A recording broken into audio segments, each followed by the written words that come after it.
at the same time. Okay, how are we doing on time? 8:59. It's time to roll. Well, it'll roll in a moment. So I'm going to...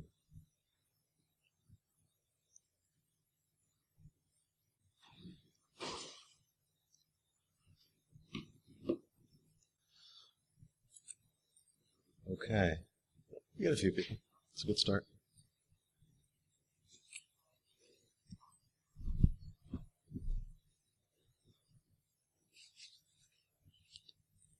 Okay.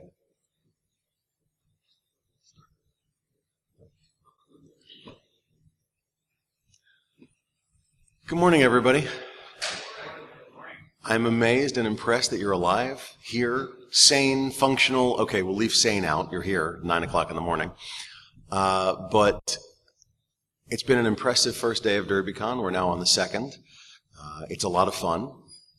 Has everybody been having a good time so far? Good. Have you learned a lot? Some of us have learned technical stuff. Some of us have learned our alcohol tolerance isn't nearly what it used to be. But we've all learned things. Okay? Welcome to Business Development, the best non-four-letter dirty word in infosec. Okay? We have to put our disclaimer up because you have to. These opinions are ours, not our employers. They're our opinions. Do not take them for anything from our employers. They're not expressed or implied. Feel free to read the whole thing. It's up to you. I don't think anybody ever does. You'll see why. But anyway, this is just solely our stuff. Okay, this does not represent War Collar. This does not represent Cyber GRC. This is the idiot, genius, something or other of Scott and Josh. Okay? Being very clear there. Hi, I'm Josh. I'm the loud guy in the lobby most of the conferences that you go to.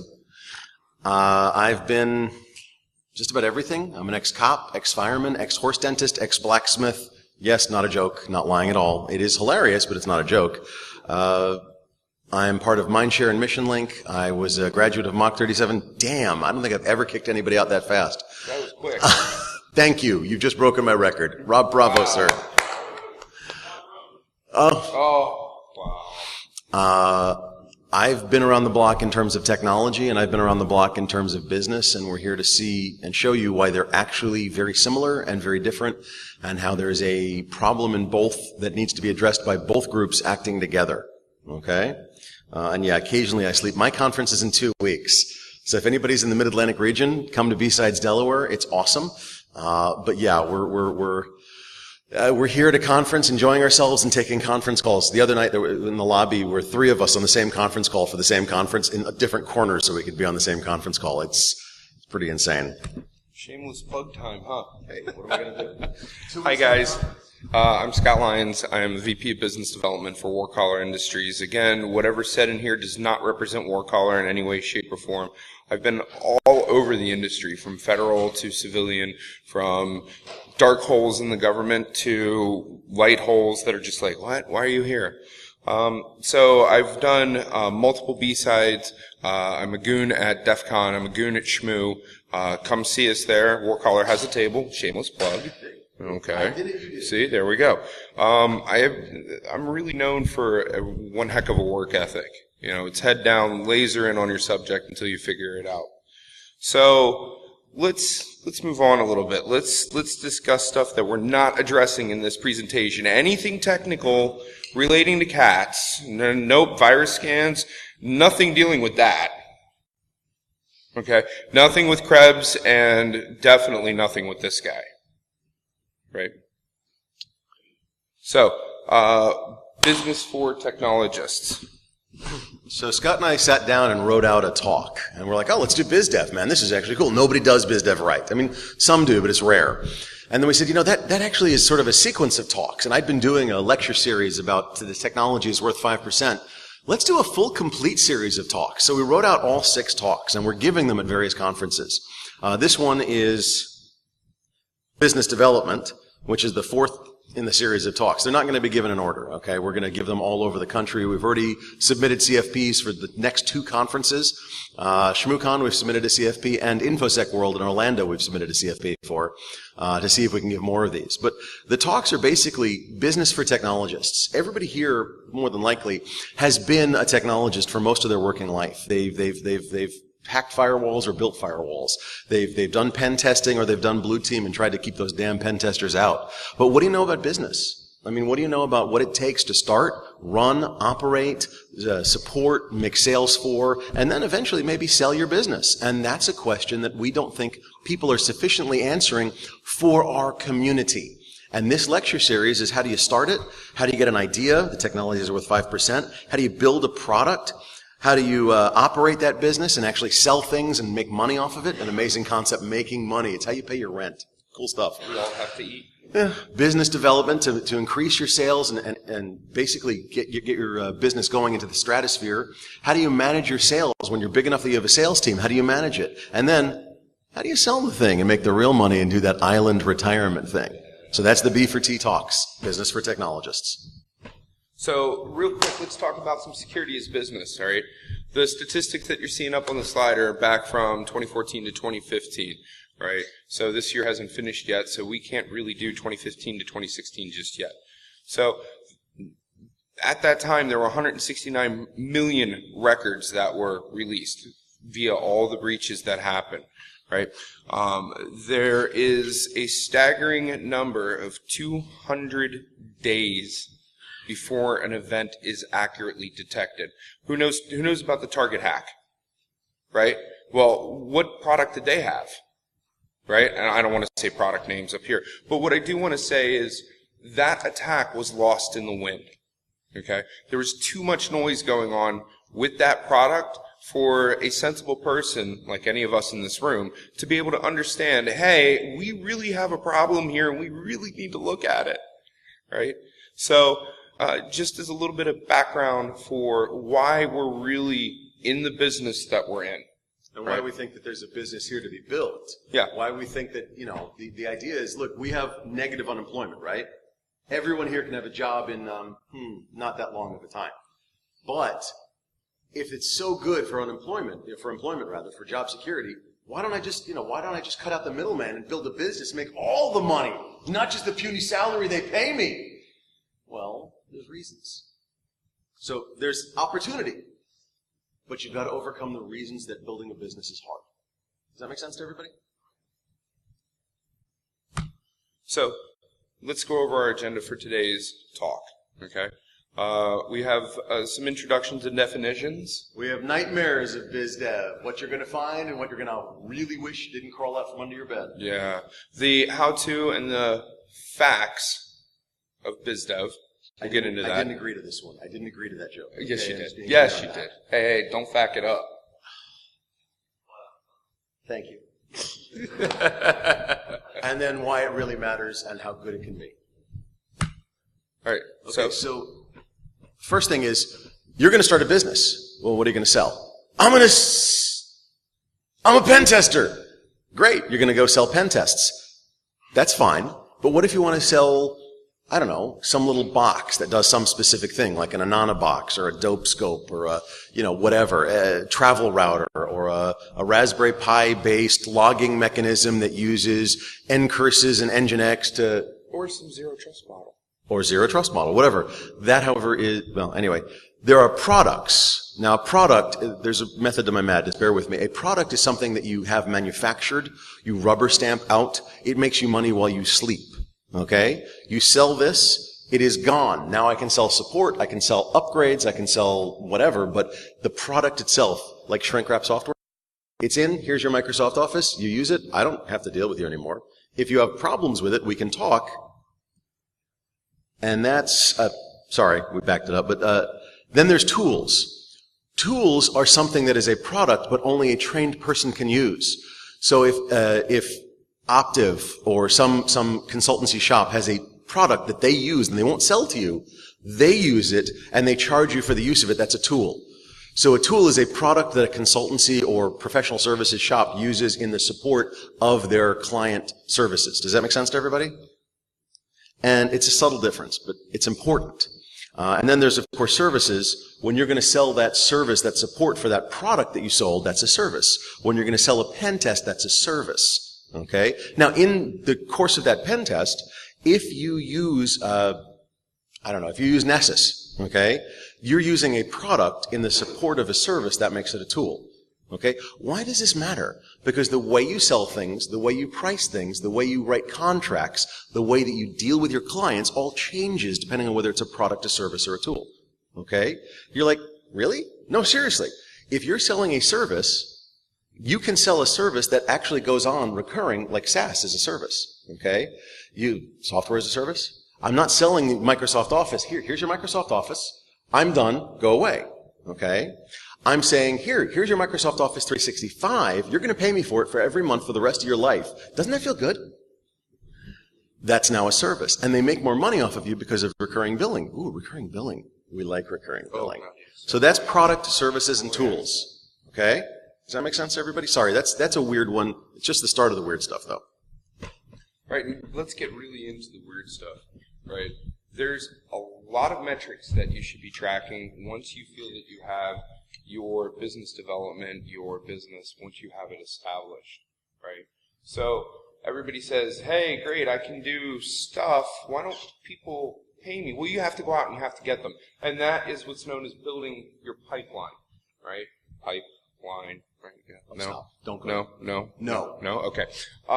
So that's known as building your pipeline. How many jokes I had to delete from this presentation? Okay, seriously, swear to God, it was horrifying. So some of the metrics that are here, like your outreach, your sales targeting, your leads generated per month, your leads per month versus your leads work versus your leads connected, an estimated pipeline value, right? So how much of what with what business is capable to what product, tool, or service of your business? Where's the matchup? And how do you find the synergy between the two businesses to come together for a contract or for work or for any products, tools, or services, right? And then from there, we go into how do you convert everything over? So once you have a lead, how are you converting your lead? What's your rate? What's your lead conversion rate, right? And then let's get to the close of the sale. Now, let's be honest, though. This is not this talk. This is the next talk. Business development is what you do to build your business. Sales management is how you grow that book of business that you built. So this is just literally a teaser, a taster for the next talk. Yeah, and there's a huge difference, huge, unmistakably huge difference between sales and BD, business development. Right. Business development, or BD, and sales management, or SM, totally different things. Hey, don't go there. Don't go there. Joke we allowed. We're in public. We were giggling like children. We were. That one. We really were. Okay, so you're like, but I've got friends. I mean, at least two, right? Sorry, I couldn't resist. But your network, even if it's a good network, is limited. You have a certain amount of friends, you have a certain amount of colleagues, you have a certain amount of contacts. Some of them will hand you business because they know and trust you. Those of you who are trustworthy. Some of them can be confused or persuaded to hand you business. Joking about the confusing part. But realistically, you still have a finite number of people that you know, that you're linked into, that you're Facebooked with, whatever, okay? And that have business to give you, and that have budget to fund that business, that things you can do for them, and are in the right part of the budget cycle, ... okay? So, I'll just build the best mousetrap, going back for an old saying, and they'll show up and they'll want my business.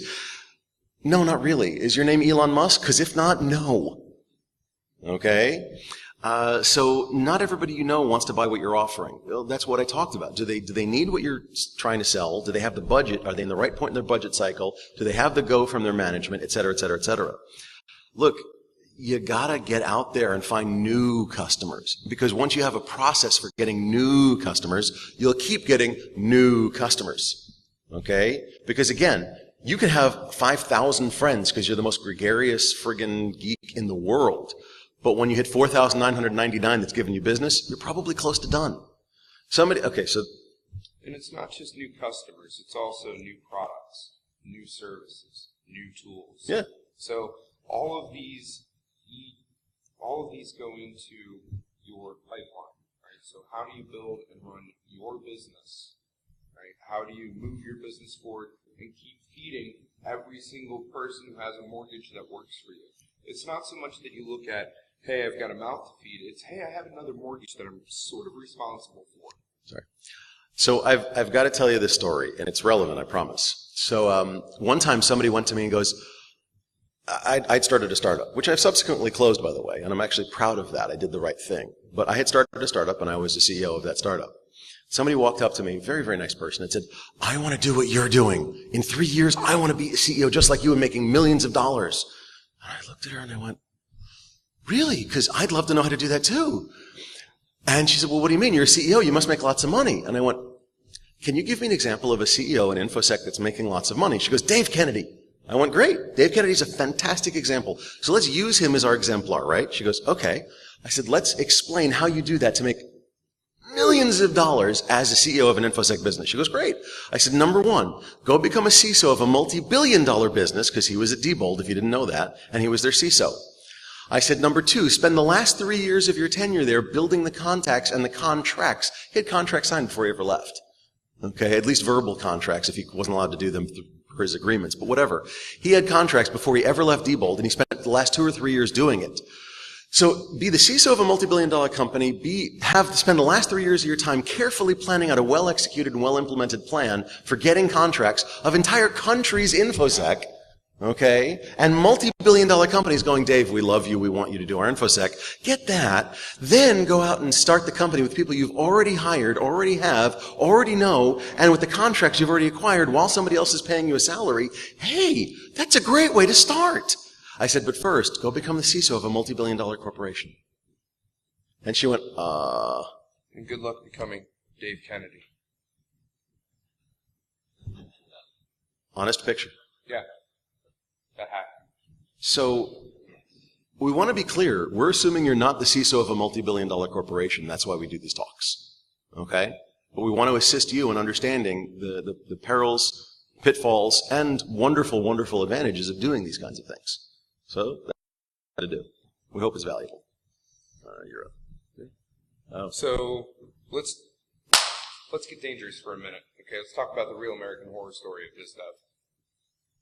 Getting paid. Yeah, good luck.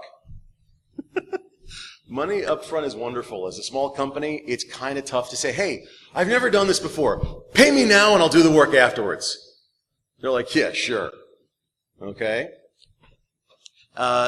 You've got to understand what acceptance criteria and milestones are.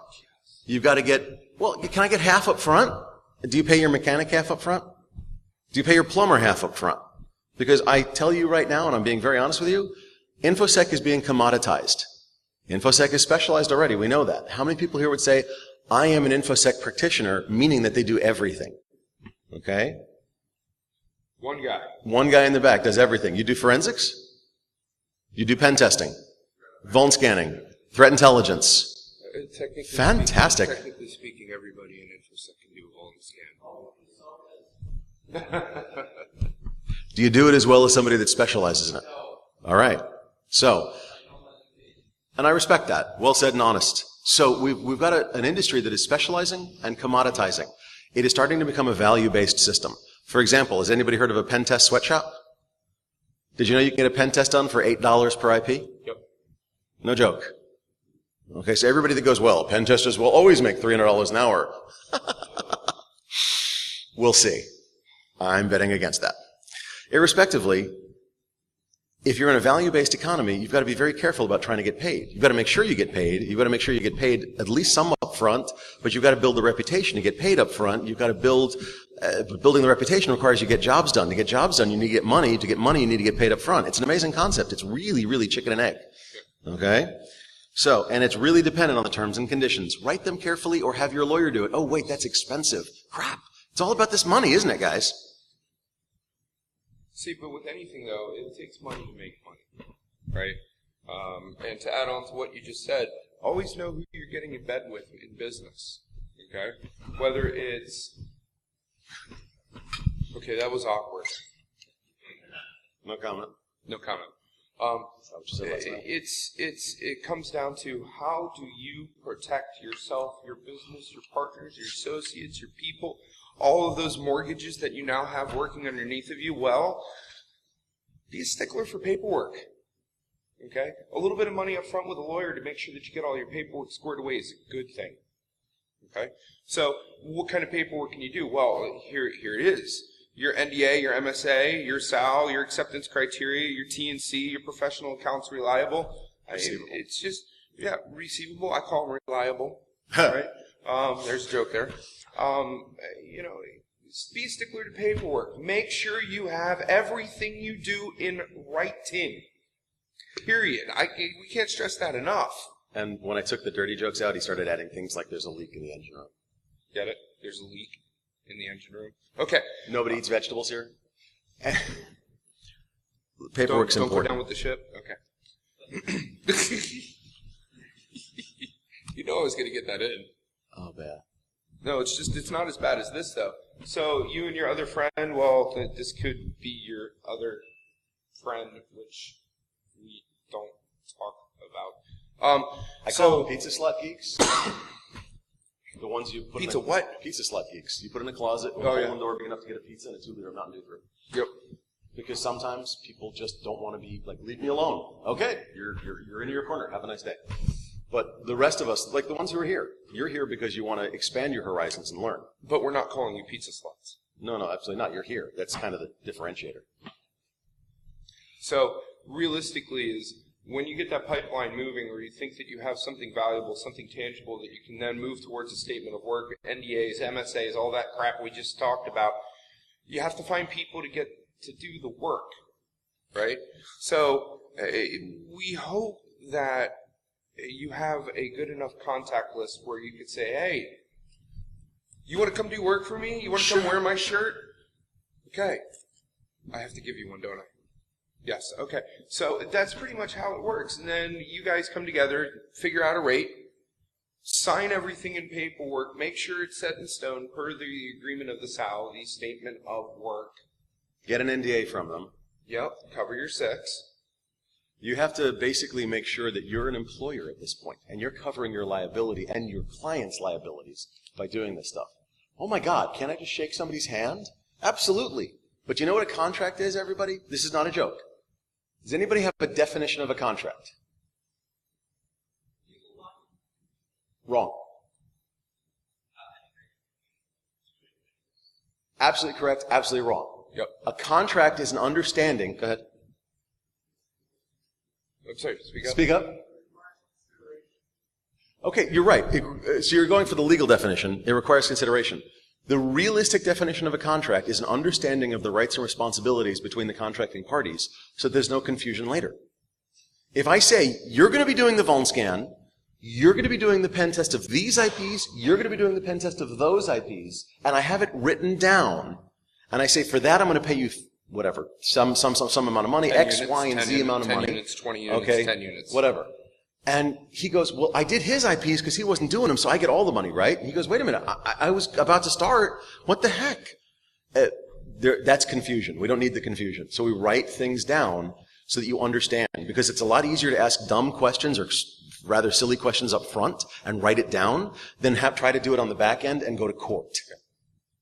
Okay? And realistically, to take care of who's really doing what, that's usually left up to the PM or a manager that understands the bigger picture. And in a small company, that's you know. I mean, more often than not, we find ourselves sitting back, looking at our coworkers and our bosses, saying, "I'm smarter than that guy. I can do his job." Yeah, but what parts of their job do you not know about? That's it exactly. And there's always something in the background going on that they're dealing with, which makes them special. You're dealing with, which makes you special. Stay in your swim lane. So let's talk about this for 1 second. I'm going to expand this slightly. Let's assume that you have a friend. I know it's a stretch, but bear with me.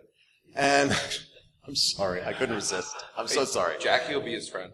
Okay, so you have a friend who says, I've got a pen test for you. I'm willing to pay, I don't know, $50,000 for this pen test. Let's say it's a decent-sized pen test. Okay, you go, oh, that's awesome. You go, look, I'm the next 3 months, I'm booked up solid. So you're going to call him. He's going to do the pen test. You go, hey, dude, I want you to do the pen test. I'll give you, $100 an hour, maximum of whatever it is, 50 hours, okay, $5,000. All right. Now you're looking to make $45,000 on that, right? And he's like, wait, why are you making $45,000 on something that I'm doing the work on? Well, that's true. But what he doesn't realize is that you've got error and omission insurance, you've got business liability insurance, you're the one that developed the relationship, blah, blah, blah, blah, blah. There's a lot of reasons there. But in the end, that really is a bit too much of a gap. You're stepping on that way too high. So my point is that for everything that you go, wait, why are they making all that money? Okay? Well, there's reasons. They may not be good reasons. They may be crappy reasons, but there's reasons. Also, there's the fact that sometimes you're going through multiple layers. That $50,000 pen test may be done by somebody who does it for $5,000.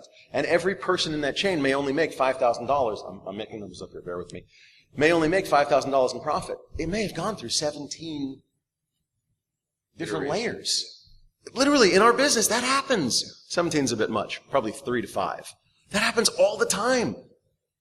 So you're like, wow, seriously? Go ahead. No comment. And so the converse of that might be you come across somebody who says, hey, I've got an engagement that I'm going to pay you $50,000 for. You bring it to him and say, hey, I can't do this, but I'm going to hand it to you. I want a finder's fee, right?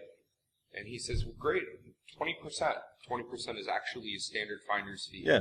And that's fine. And then the liability's on him. You're just getting cash. Yep. He has to have the insurance and so on. So he does all the work. You make money. There's complex stuff. But anyway, we're talking about business stuff. Yeah. So this is the other big part of this, is communication. Who here has ever had a conversation with their significant other where they realized that neither of you were speaking the same argument? Okay? That's known as a... You should be raising your hand.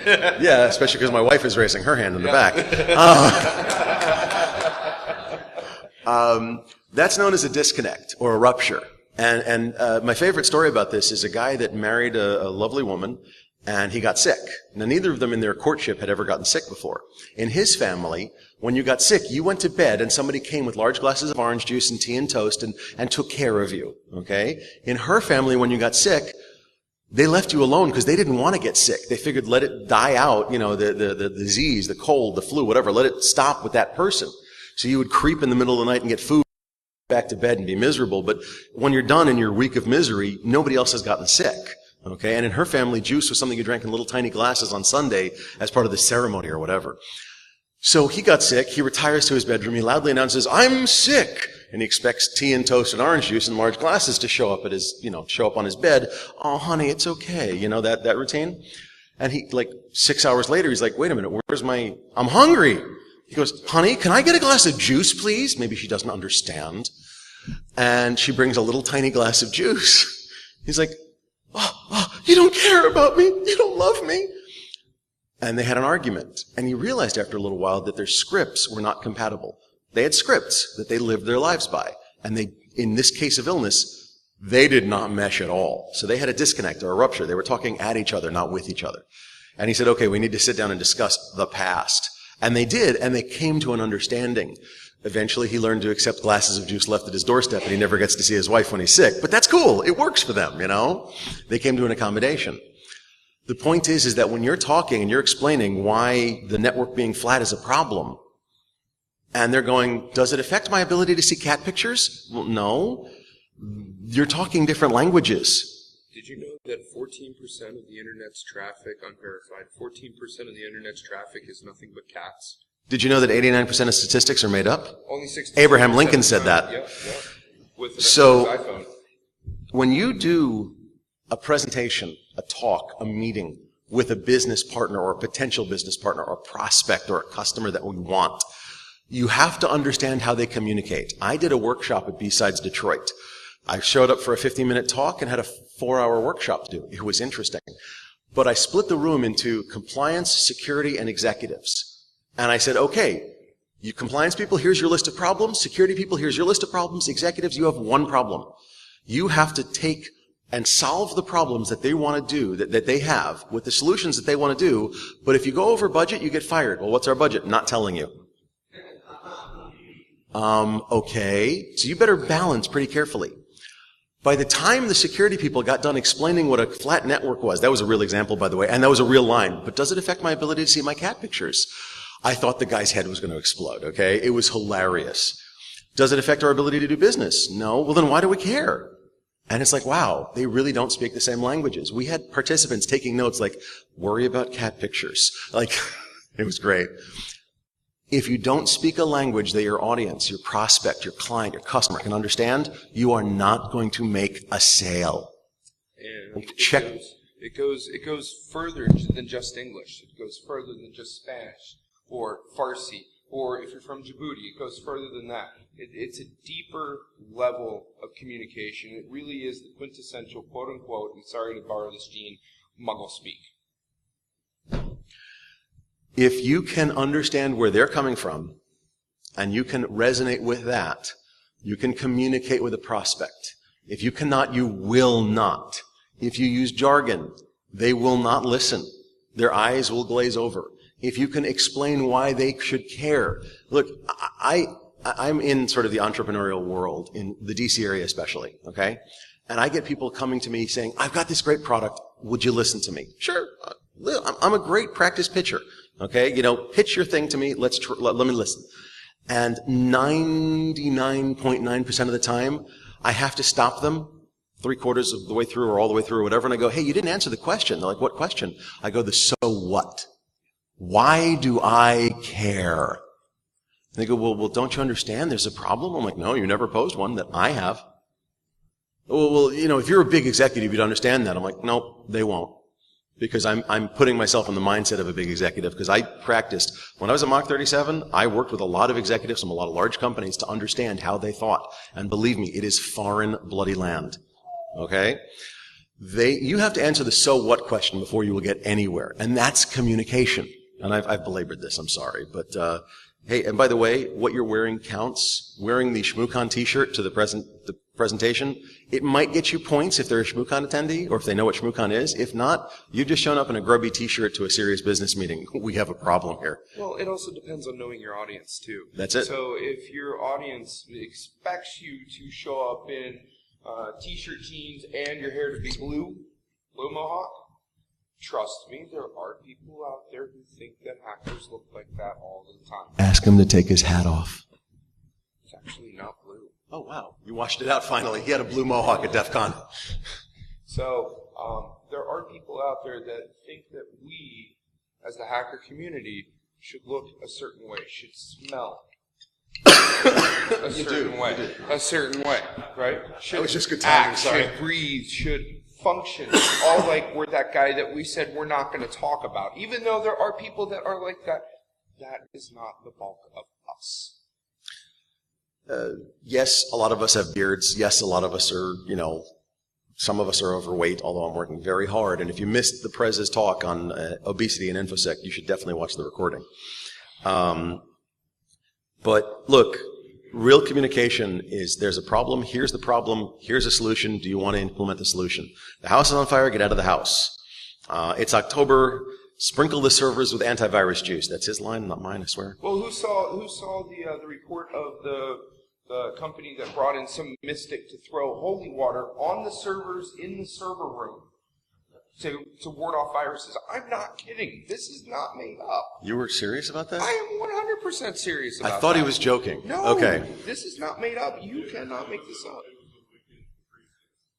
I'm not saying it's a bad thing. Did you use like non-conductive fluid, so it didn't... Oh.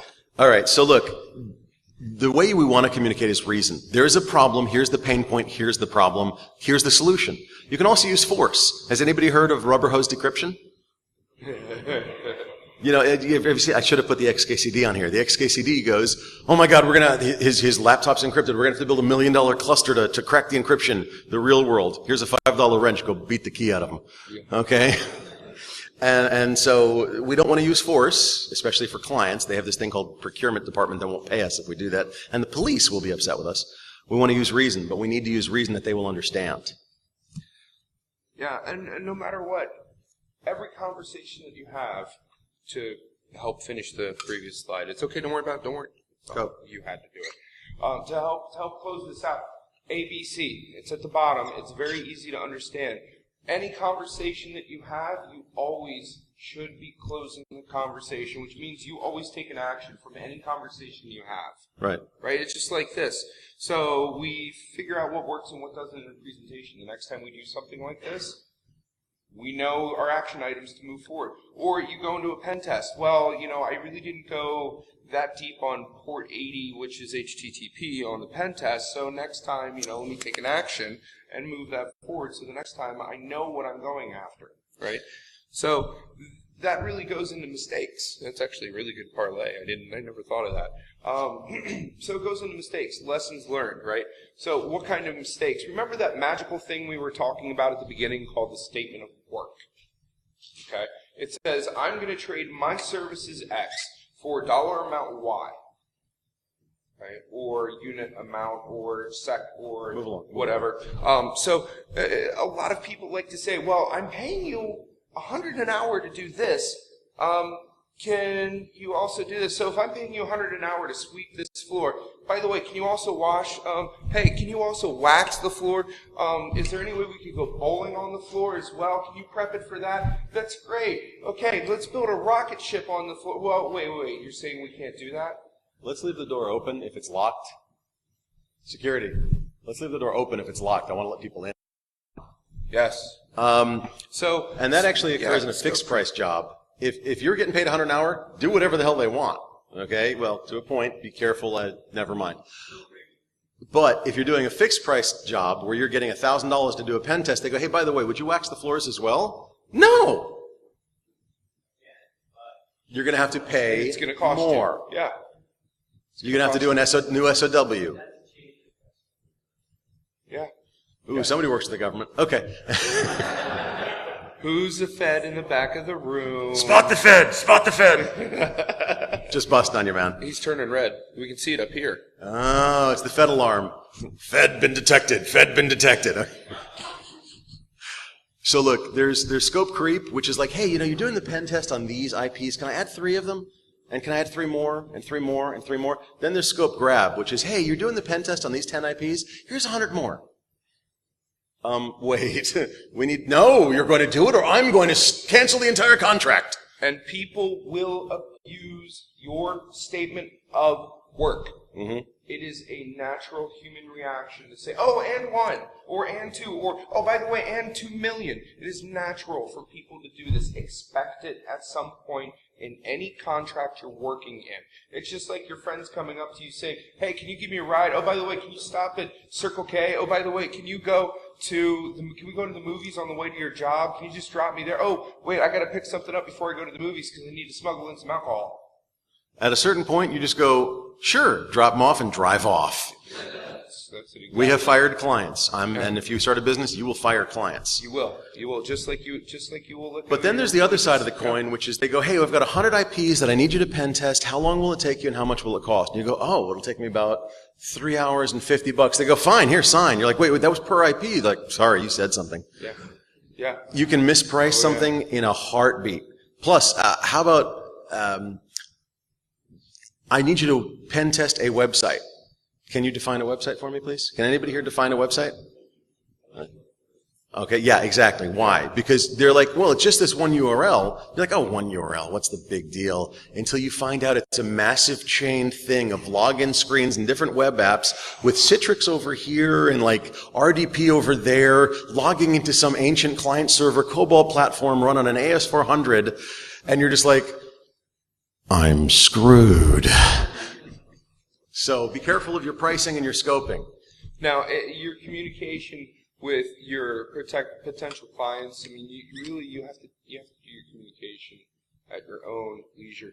I mean, there are some clients that we have where we only talk to them over Facebook. It's the weirdest crap. Don't ever do that. Please don't ever do that. No, please try to stay away from that. Okay? But sometimes it's inevitable. Or you may bring in PW's here. Okay, if you have questions about business, we're done. PW's going to come on stage. Come on, PW. So, but it really comes down to how you communicate. Remember that muggle speak that we were talking about? So how do you take what you're doing and translate it through a respectable medium to business development? So look, I just wanted to point out on the right-hand side, the Hell to Pay book. That's directly from clients from hell.net. All they are is like web design and designer freelancers. And they have an entire website of the crap that they go through. And I picked out some of the topics or one of their ads. I thought it was hilarious because a lot of it is very relevant to what we're talking about in the oh my god crap happened stage. Okay? I thought you'd get a kick out of that.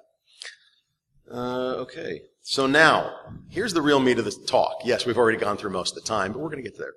Don't fuck it up. Okay. So biz dev.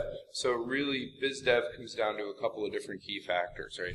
Your relationships, how you network, what you're tied to as far as organizations. How many people in here have heard of AFCEA? Right? Good. Not enough. Right? How many people have ever heard of SBA, Small Business Administration? Okay, those guys have great resources. Reach out and use them. Right? How many people here are members of ISSA, ISACA, OWASP? Okay, how many people here are members of Mindshare, Mission Link? How many people here are members of EO? Okay. How many people here are members of CISSP? Oh, see, now that was an engineer, so I know who to talk to next for business. Put your hands down, you scum. Anyway. Look, the point is the first three that I named, ISSA, ISACA, OWASP, are technical organizations with lots of hands. The last three I named, Mindshare, Mission Link, and EO, are CEO and entrepreneur organizations where business gets done, and very few hands went up. Okay? My point is that you're all intimately connected with lots of groups for technical people and technical stuff. And you can, if I said, hey, can you find somebody that can do Adobe Air pen testing? Like, maybe I can't, but hang on, give me 10 minutes, send out a note on a mailing list, you'll find somebody, right? So, don't forget though, going to events is great. It does for your business. There are some people who believe that events really don't do much for business, but there are other people, depending on whether you're a product or a tool or a service, where the event will really accelerate what you're doing. And no matter what, at any time, always try to get to the C-level suite of a business. If you're going to develop business, I don't want to be talking to an engineer. Why? Oh, well, it's great. He might have a lead up to the C-suite, but you don't know, A, how long he's been there, B, who he knows, C, who he or she has pissed off. And they can't say yes. No, they can't. You want the money makers, you want the decision makers, you want to be up on high, right? So it's the old adage of, start high, go low. That's for business? I think so. Okay. It makes sense to me. Does it make sense to you? Couldn't resist. All right, then. So, always work with those people that don't understand what the hell we do, because to them, what we do looks completely magical. All right, clients. Everybody should know what a vertical and horizontal... Oh, yeah, go ahead. Mindshare, Mission Link, EO, Entrepreneur Organization. Some of them, and I don't know if those three you can get in without being a CEO. Some of them you have to be sponsored into. There's a lot of, but look, how many hundreds of technical groups are there? From DEF CON groups, Linux user groups, blah, blah, blah, blah, blah, blah, blah. There's the same thing with entrepreneur organizations. There's the same thing with business organizations. There's the same thing with CEO organizations. There's a gazillion of them. Just to go Googling. You have one skill a lot of people don't. You all know how to use Google. It's an amazing concept. And to become a CEO, you watch the other 5 presentations that we're going to be giving later on this year. Right.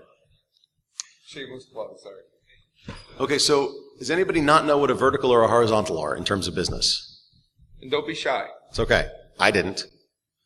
Okay, a vertical is a business line. So aerospace is a vertical, transportation is a vertical, banking is a vertical, fintech or financials is a vertical. Those are the types of businesses. A horizontal is the size of a business. So horizontal would be, let's say, and you can split this almost any way you want, $5 million of annual revenue and below, 5,000 employees to 50,000 employees, whatever. There's different ways to skin that cat. Does that make sense? Okay. So that's a vertical and a horizontal. So if you go, I want to be in aerospace engineering at about the $5 million to $50 million company, there's your profile of clients that you want to be with, that you want to attach to, you want to attack. You're not going to get there right out of the gate either. No, you got to find out what your specific targets are. You don't even know yet. And you have to grind through it. Oh yeah. This is not something that magical unicorns farting rainbows flying through the air looking like Pop-Tarts is going to happen. Okay? Did you just Nyan Cat the audience? I did. Okay. So that's not going to happen. Okay? In your 20 to 30 year career, you may have 3 unicorns. Yeah. Maybe. That is if you're capable to handle them. If your business is at the right size. And so a unicorn is a company that's at the right size, at the right stage, with the right money, needing the right things from you that gets dropped in your lap. Yeah, there's so many variables that go into play for a unicorn, it's not even funny. And when you really start down this track of what we're talking about, and you understand, hey, I really could use a unicorn right now, and no one shows up, great. And how do you feed yourself then? Realistically, with the clients thing, we're talking about targeting in the first few lines of the slide. So targeting, how do you target the right client? Are they business? Are they commercial? Are they government? Are they foreign government? Because that's legit too. Are they foreign commercial? Are they regulatory? Are they pen testing? What are you doing for them? What do they need? How much money do they have? How much money are they making? This is all targeting. But then it gets into the how do you find them? And we talked about organizations and associations and places to go and look for them. Okay, business groups. All right? And sometimes you have to use those wonderful tools of open source intelligence to go, hey, where does the CEO of this company in the correct vertical and the correct horizontal, where does he go? What associations is he a member of? What association, or she, what associations are they a member of? Where do they take their free time in their professional development existence? And can I go to the same place and happen to sit next to them and chat with them? Is that stalking? No, it's open source intelligence, damn it.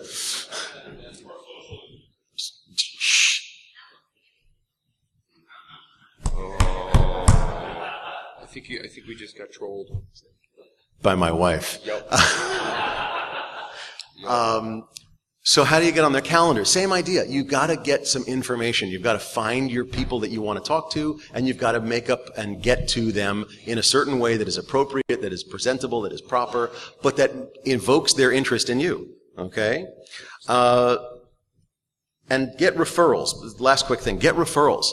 Talk to your friends, talk to your family, look at your LinkedIn. Find the people that link to the people that you need to talk to. Well, I don't have anything. Start creating those chains. Start creating those chains now. Remember when I talked about Dave Kennedy and he spent the last 3 years of his existence at Diebold getting those contacts together? Guess what? If you've got a job now, start getting those contacts together while you're still getting paid to not get paid by your own company.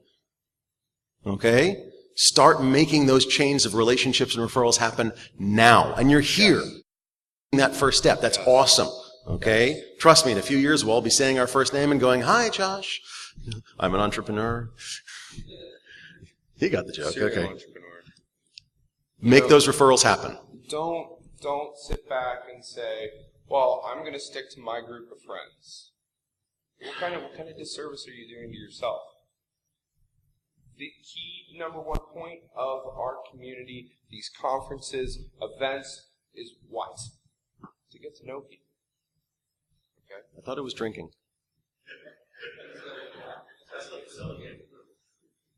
Liquid encouragement. Gotta love it. I got my lemon tea. I'm good. So, where do contracts really come from? The stork. Yes. Right. There we go. How do you know to see a pitfall coming? Well, if it smells like a duck, acts like a duck, looks like a duck, then are we really living dangerously? Oh, dude, you did a Darkwing Duck. Oh, yes, I did. Okay, look, do you see that I think my sink is clogged? That's horrible. Horrible. Okay, look, seriously. Hurry up. So, how long does the sales cycle take? Right? It can be 10 minutes. It can be 36 months. Yeah. Government contracting, you actually have to support a salesperson and a sales engineer for 18 to 36 months to get a single contract. That's the average. And by the way, don't hesitate to tell your client if their system needs to be reworked. Don't be afraid to say your system needs to be reworked, but really use more refined language than what I really wanted to say. But what is the worst thing that you can hear from a client? What is it? Anybody know?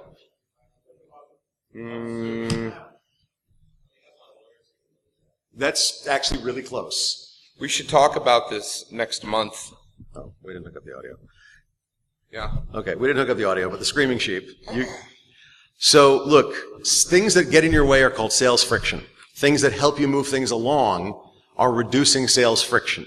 The faster you can make a sales cycle go, the less sales friction you have in it. Lawyers are bad sales friction. Okay? Yeah, and don't be surprised if you have clients that say, well, I mean, your proposal sounds good and all, sound right and proper, but I'm not ready. You go to them next month. I'm not ready. You go to them next month. Give me 2 more months. I've got this thing in China going on. If you know who you are, I don't need to say anything more. So just come back to me next month once these more things, go down. That's something that you don't want to hear. You want to be able to manage your people and your clients to be able to keep your revenue streams coming in. And so, you don't sink the ship. Okay, real quickly. Building a business is a pain in the ass. It is. Building a book of business is actually the hardest part of building a business. Yep. Or at least one of the hardest parts. Your job, the whole point of this entire talk is, do you want to build a book of business? Go network. Yes. Go make friends. Yes. Go find people to learn from, get contracts from, get referrals to people who can get contracts for you. Go get people. Seriously, no joke. Go get people. Okay? It is not simple. It is not simple. It is not simple. It sucks. It's not simple. It is a grind. Okay? It's hard. That's never... Down boy. Hard You're going to get hard. 13 contracts, and then you're going to have nothing for a year. You're going to get 5 contracts, and you're going to have nothing for 6 months. It's feast or famine. You're going to feel like the top of the world. You're going to feel like you're totally an idiot for doing anything like it. Yeah. You're going to feel amazing, like PW. You're going to feel horrible, like Gene. And vice versa. Okay? It's the entrepreneur's roller coaster. You literally will get immune to feeling good or bad about things because it goes through us so often. At the end of the day, it is what it is. And you eat what you kill. Okay? You keep a piece of everything that you get. When you're working for a business or you say to somebody, hey, I want to come help you, the norm in our business is 20% of whatever you sell. there are differences, but There are. Now, of course, there are also trade-offs. One of the big things that most people don't get is that everything in a business is a negotiation. Yep. Whether you're going to a new job or you're in your current job and you've rocked that or you're exiting from a company, it doesn't matter. Everything is a negotiation. Okay? And at some point, you just got to say, screw it, I'm out. like us. Yeah. Ladies and gentlemen, questions? Questions? Yes. Yes. So how do you know at the end, you talked about several hundred customers pushing you back in 6 months. Happens. How do you know when to stop? Like a little bit too long. Well, no, let me throw a question back at you. How deep is your pocket? Right, that's the exact answer. It all depends. Okay? Does it make sense for your business for you to step away from the vertical or for you to push harder? Also, how big is that contract? If they're a $5 million contract that you're going to make 75% margins on, which is amazing. Which is also covered in another talk. Right. Is it worth your time? Like I said, when you do a government sales cycle, you have to support a salesperson and a sales engineer for 18 to 36 months before they'll make their first sale. Yeah. Okay, so, sometimes that sales cycle is monstrous. One hell of a So sometimes you're going to fire a client or a prospective client because they're just not worth my time anymore. But it depends on the trade-offs. How big is that potential business? How long is the sales cycle getting? Sometimes you're going to write off a year. If you do an RFI, a request for information, or an RFP from the government, you could spend hundreds of hours working up a beautiful, beautiful piece of work that they'll just be like, oh, that's nice. Punk. In the trash can. And it happens more often than not. You'd really be surprised. In the back, we had a question from our engineer, Redhead. Engineer Redhead, I like that. Fed. Redhead Fed. That's going to be his hacker name. Sorry?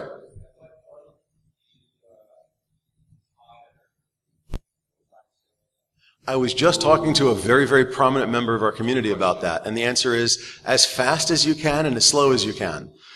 As fast as you can because you want more sales, and the salesperson will get you that. As slow as you can because when you hire a salesperson, they are either going to be a useless pile of crud, which costs you money, or they're going to be amazing and get you so much work that you're going to be scrambling to cover all the work. So you've got to build what you're selling, you've got to build your company, you've got to build your process and procedures, your paperwork stuff, and then you should probably get a salesperson. But getting the right salesperson is really not easy. PW, how many bad salespeople have you dealt with in your career? Not what I was expecting. But I mean, salespeople are a flighty lot. They'll be like, oh, I can sell anything. It turns out they can sell red staplers on a Thursday at one company. Yeah. They're amazing at that, but that's all they're amazing at. And when you do hire a salesperson, you have to put it in their ball field for them to succeed. See, 100% commission. Yeah, one of the keys to success is that you don't look at it as your success. You look at it as you're setting somebody else up for success. And I can't stress that enough. Anything that you do, whether it's running a business, being an engineer, being a C-level exec, you always set people up for success. Yes. Okay. I will tell you one quick thing. Yes. I had a friend of mine who's a CEO of a new company at the time, very successful now, well done for him. He goes, is there ever a time that a salesperson will make more than the CEO? Because that just doesn't seem right to me. And it was like, you want the salesperson to make more by 13 or 15 times than the CEO. Why? Because then you're making a lot of sales, idiot. Yeah. No, So it seems counterintuitive, but you'll know when the time is right to hire a salesperson, and it'll just organically grow inside of the business. But whatever you do, you always put it in their court to succeed, and that's where the 100% commission comes in. Yeah, good luck with that. Really, it's like 15 to 20%, depends on what's negotiated. Remember that thing I was talking about? Everything's a negotiation. Yeah. Unless you're doing technical work. We got 30 seconds. Last question. By the way, the best question of the three gets a wristband from B-Sides Delaware. Sorry?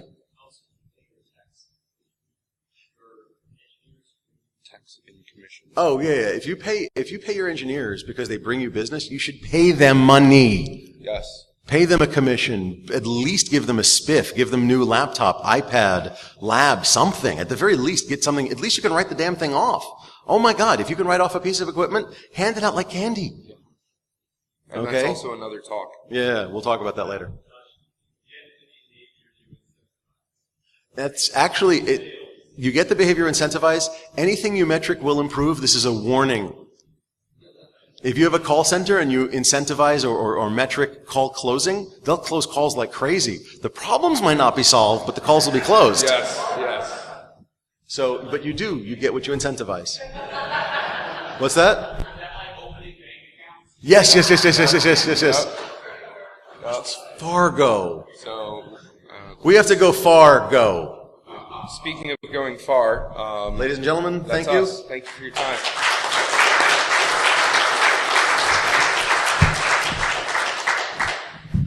Oh, hey.